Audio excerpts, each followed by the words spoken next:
Hoy vamos a meternos de lleno en una herida de esas silenciosas, una que muchas personas arrastran desde la infancia sin saberlo, esa sensación de ser siempre una opción, pero nunca la primera.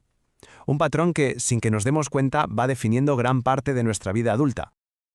Es una pregunta que cala, ¿verdad?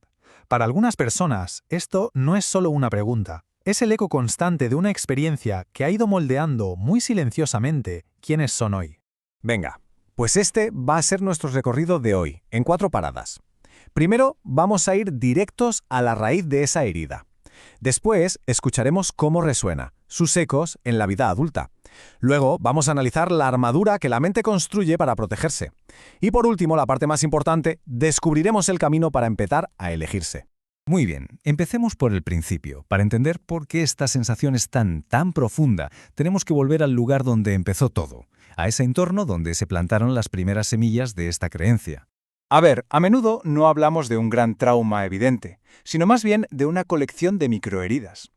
Es la historia del niño o la niña fuerte que parece que nunca necesita nada, del que siempre queda en segundo plano frente a un hermano, o del que aprende muy pronto que el cariño solo llega después de una buena nota. En psicología esto tiene un nombre, consideración positiva condicional. Es un término un poco técnico, sí, pero describe una lección infantil que es devastadora. Que el amor no es un regalo, sino un salario que hay que ganarse. Se recibe afecto por lo que se hace, no por lo que se es. Y claro, este aprendizaje va creando una especie de lógica interna que es implacable. Se empieza a pensar, ¿vale? Tengo que demostrar que merezco que me quieran. Esto inevitablemente lleva al segundo paso. Entonces, mi valor depende de lo útil que sea para los demás. Y la conclusión final es desoladora. El amor no es incondicional, es una transacción.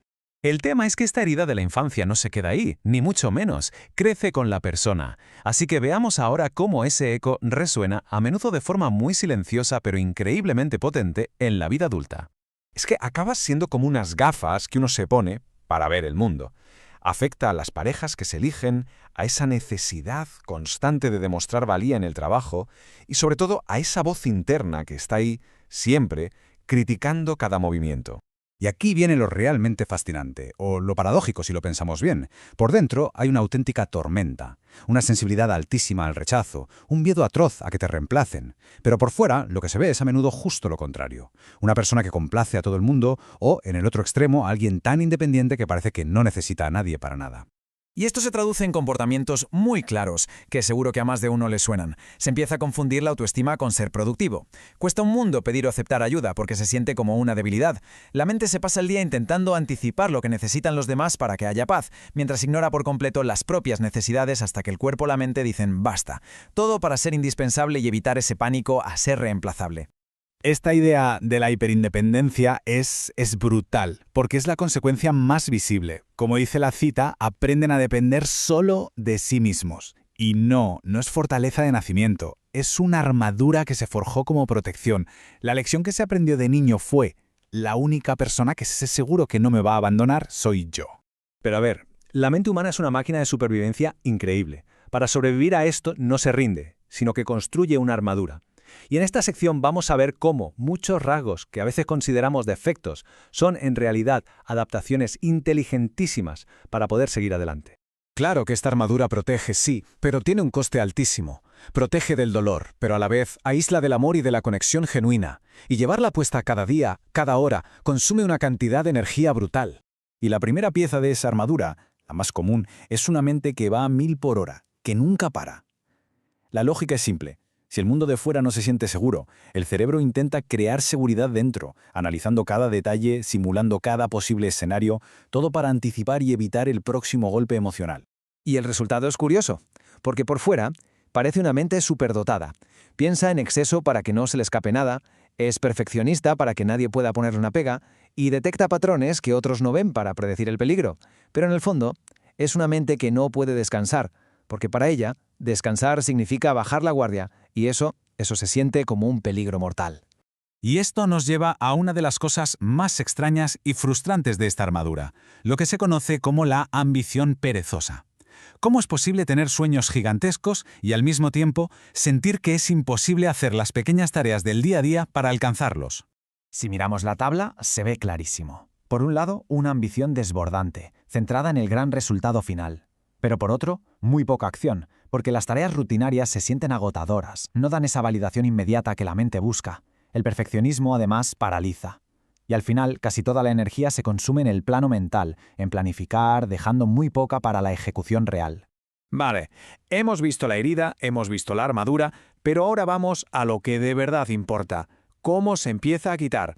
Porque no se puede borrar el pasado, eso está claro, pero sí se puede reentrenar al cerebro para que responda de una forma distinta hoy. Y claro, la pregunta del millón es esta. ¿De verdad se pueden cambiar estos patrones tan arraigados? Pues bueno, la neurociencia moderna nos dice que sí. No es fácil ni rápido, pero el cerebro es mucho más moldeable de lo que pensábamos. La clave está en una palabra que es fundamental: neuroplasticidad. Es la habilidad que tiene el cerebro para, literalmente, recablearse a sí mismo. Y el secreto no está en grandes gestos heroicos, sino en acciones pequeñas y consistentes. Cada vez que se repite un hábito nuevo, por aburrido que parezca, se está creando un nuevo camino neuronal, haciéndolo un poquito más fuerte cada vez. El primer paso es como hacer limpieza antes de ponerte a decorar. Hay que crear espacio mental. Una simple pausa antes de reaccionar ya detiene el piloto automático. Y pasar tiempo a solas, en silencio, sin distracciones, permite que el cerebro deje de estar en modo apagar fuegos y empiece a procesar de verdad. Una vez que hay un poco de calma, ahí es donde empieza el entrenamiento de verdad. Se trata de pasar de la reacción automática a la pregunta consciente. En lugar de pensar, seguro que me odian, pararse y preguntar, ¿qué pruebas reales tengo de esto? Es cambiar el lenguaje de esto es una catástrofe a esto es un problema a resolver, para mantener al cerebro en modo solución. Esta habilidad tiene un nombre, y es una auténtica pasada: metacognición. Es básicamente pensar sobre lo que pensamos. Es como dar un paso atrás y observarla propiamente como si fuera un espectador. Y esto es una superpotencia, porque no se puede cambiar una creencia hasta que no te das cuenta de que la tienes. Y al final, de nada sirve pensarlo si no se hace. Hay que construir esa confianza con hechos. Cada pequeña acción disciplinada es como un voto que se emite por la persona en la que uno se quiere convertir. Repetir esas pequeñas acciones y llevar un registro del progreso le demuestra al cerebro con pruebas que quien tiene el control es uno mismo. Es que esto le da la vuelta por completo a la idea que tenemos de la disciplina, ¿no? No va de fuerza bruta o de castigarse. Como dice la cita, se trata de entrenar la inteligencia, de elegir actuar según los objetivos a largo plazo en lugar de dejarse llevar por las emociones del momento. Y con esto llegamos a la idea central, al corazón de todo este asunto. La herida no se originó porque hubiera un defecto de fábrica.